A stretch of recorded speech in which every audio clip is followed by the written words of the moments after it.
saya Kalavia Sita. Saya seorang profesional hipnoterapis di Smart Institute Hypnotherapy Center Yogyakarta. Bagaimana kabar Bapak Ibu sekalian? Semoga senantiasa sehat walafiat dan mendapatkan perlindungan dari Tuhan Yang Maha Esa. Amin ya Rabbal Alamin. Nah, hari ini saya membahas lagi mengenai hipnoterapi. Jangan pernah bosan ya untuk menonton YouTube channel ini, karena YouTube channel ini memberikan edukasi kepada Anda terkait hipnoterapi. Dan banyak sekali yang akan kita bahas di YouTube channel ini. Namun sebelum saya lanjutkan, silakan Anda like, komen, dan subscribe YouTube channel ini. Terima kasih. Nah, Bapak Ibu sekalian, banyak yang bertanya kepada saya, kok bisa satu sesi hipnoterapi, sudah menjalani satu sesi hipnoterapi, kenapa belum berhasil? Atau sudah menjalani treatment hipnoterapi di hipnoterapis A, sama sekali tidak berhasil, namun di hipnoterapis B, kok bisa berhasil? Dan tentu saja Anda pun pasti bertanya, bagaimana efektivitas dari hipnoterapi ini dalam menyelesaikan masalah-masalah psikologis dan juga psikosomatis. Sebelum saya lanjutkan, Bapak Ibu sekalian, kita samakan dulu persepsi ya. Kalau mungkin saat ini Anda berpikir bahwa hipnoterapi itu adalah metode yang ajaib, di mana satu kali pertemuan langsung sembuh, langsung berhasil, maka silakan Anda tanggalkan dulu pemikiran demikian. Ya. Atau mungkin Anda berpikir bahwa ketika Anda menutup mata, seorang klien menutup mata, dan hipnoterapis memberikan kata-kata setelah selesai langsung sembuh, itu pun perlu Anda tanggalkan pemikiran demikian. Ya, sekali lagi Bapak Ibu, hipnoterapi bukan suatu metode ajaib di mana hanya ketemu hipnoterapi saja langsung klien sembuh 100%. Tidak demikian. Ada tahapan-tahapan yang harus dijalani oleh seorang klien. Dan penting Anda ketahui bahwa all hypnosis is self-hypnosis. Jadi jangan menitik beratkan kesembuhan dari klien itu datangnya dari seorang hipnoterapis. Tidak.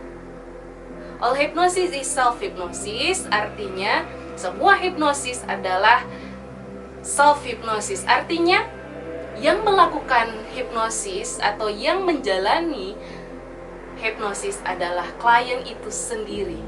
Yang melakukan penyembuhan adalah klien itu sendiri.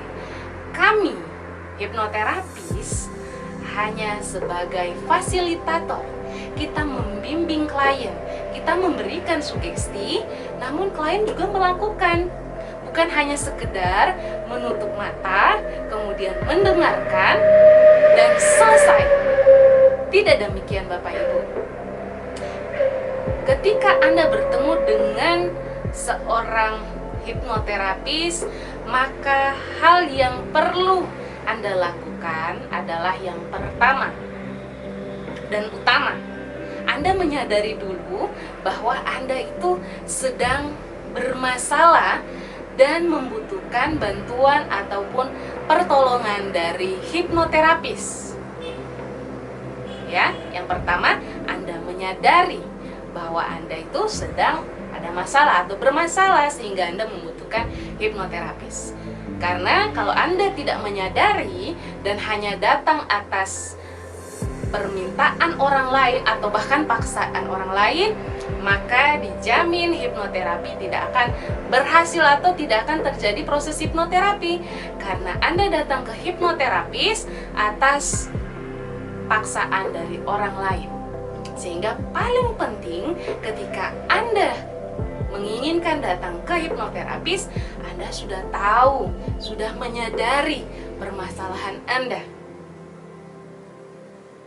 Kemudian yang kedua, setelah Anda menyadari Anda punya masalah dan Anda tahu Anda butuh pertolongan hipnoterapis, maka Anda akan mendatangi hipnoterapisnya. Setelah Anda mendatangi hipnoterapisnya, maka Anda menceritakan permasalahan Anda kepada hipnoterapisnya. Anda ceritakan semuanya. Kemudian, selanjutnya, setelah Anda menceritakan semuanya, maka tahapan selanjutnya adalah Anda percaya kepada hipnoterapis Anda. Ya, Anda wajib percaya kepada hipnoterapis Anda. Anda yakin, Anda percaya kepada hipnoterapis Anda, di mana Anda yakin dan percaya bahwa lewat hipnoterapis Anda bisa menyelesaikan masalah Anda.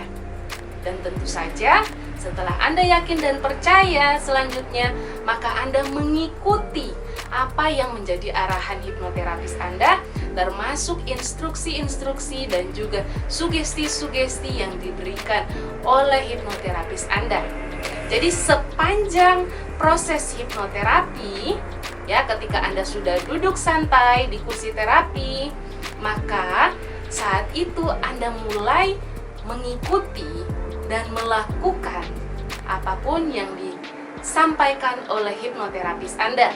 Bukan hanya sekedar menutup mata atau hanya sekedar mendengarkan, tidak, tetapi Anda mengikutinya di mana? Di pikiran Anda, di layar mental Anda. Jadi apapun yang diminta oleh hipnoterapis Anda, maka Anda lakukannya di pikiran Anda. Ketika hipnoterapis Anda meminta untuk membayangkan sesuatu, misalnya tempat kenyamanan, maka Anda ikuti, Anda bayangkan tempat kenyamanan. Bukan hanya memejamkan mata saja atau mendengarkan saja, tetapi Anda perlu mengikuti secara sengaja di pikiran Anda sesuai arahan-arahan dari hipnoterapis Anda. Sehingga ketika Anda mengikuti, Anda yakin, Anda percaya kepada hipnoterapis Anda, maka yang terjadi adalah proses hipnoterapi bisa berjalan dengan baik, lancar, bahkan goals Anda bisa tercapai. Artinya hipnoterapinya berhasil. Kalau hipnoterapinya belum berhasil, maka perlu kita evaluasi. Kenapa belum berhasil? Entah dari kliennya atau dari hipnoterapisnya. Jadi banyak aspek antara klien dan juga hipnoterapis. Kalau dari klien, bagaimana klien itu yakin, percaya kepada hipnoterapisnya, mengikuti nggak hipnoterapisnya? Kemudian dari hipnoterapisnya, kemampuan ia menganalisa masalah klien, kemampuan ia memberikan sugesti, kemudian kemampuan ia membangun hubungan dengan kliennya, itu juga salah satu faktor bagaimana hipnoterapi itu bisa berhasil. Jadi, antara klien dan hipnoterapis perlu kerjasama. Bukan hanya klien saja, tetapi hipnoterapis juga. Bukan cuma hipnoterapis, tetapi klien juga. Jadi ada kolaborasi antara hipnoterapis dan klien. Dan kalau Anda berpikiran bahwa hanya hipnoterapis saja yang bekerja atau hanya hipnoterapis saja yang melakukan, itu salah. Ya, seperti apa yang saya sampaikan tadi, all hypnosis is self-hypnosis.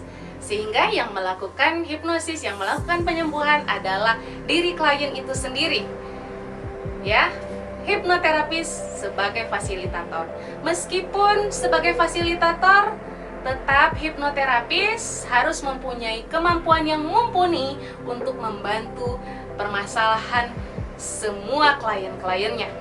Jadi, kolaborasi antara klien dan hipnoterapis itu sangat penting. Kerjasama antara hipnoterapis dan klien itu sangat penting, sehingga proses hipnoterapi bisa berjalan dengan baik, dengan lancar, bahkan berhasil. Dan perlu Anda ingat bahwa ketika Anda diminta atau disampaikan oleh hipnoterapis Anda bahwa sesi yang harus Anda jalani itu bisa lebih dari satu sesi, maka lakukanlah. Ya, ikuti semua saran dan arahan dari hipnoterapis Anda, karena hipnoterapis Anda yang bisa atau lebih tahu, mempunyai ilmu untuk membantu dalam proses hipnoterapi Anda. Jadi jangan juga baru satu sesi teman-teman sudah menyerah, karena efektivitas dari hipnoterapi itu bisa lebih dari 6 sesi ya, apalagi untuk kasus-kasus yang berat, kasus-kasus terkait trauma ya, kemudian depresi, kecemasan, itu butuh beberapa sesi, tidak hanya satu sesi. Sehingga sekali lagi saya sampaikan bahwa hipnoterapi ini bukan metode ajaib yang dimana hanya satu kali pertemuan langsung sembuh. Ya, semoga ini bisa memberikan edukasi kepada Bapak Ibu sekalian, teman-teman sekalian terkait dengan hipnoterapi. Dan jika mungkin Anda saat ini memutuskan untuk melakukan atau mendapatkan hipnoterapi, maka ikutilah saran ataupun arahan dari hipnoterapis Anda, sehingga masalah Anda benar-benar dibantu, benar-benar terselesaikan atau berhasil. Oke, semoga video ini bermanfaat bagi Bapak Ibu sekalian. Terima kasih. Salam hipnoterapi. Assalamualaikum warahmatullahi wabarakatuh.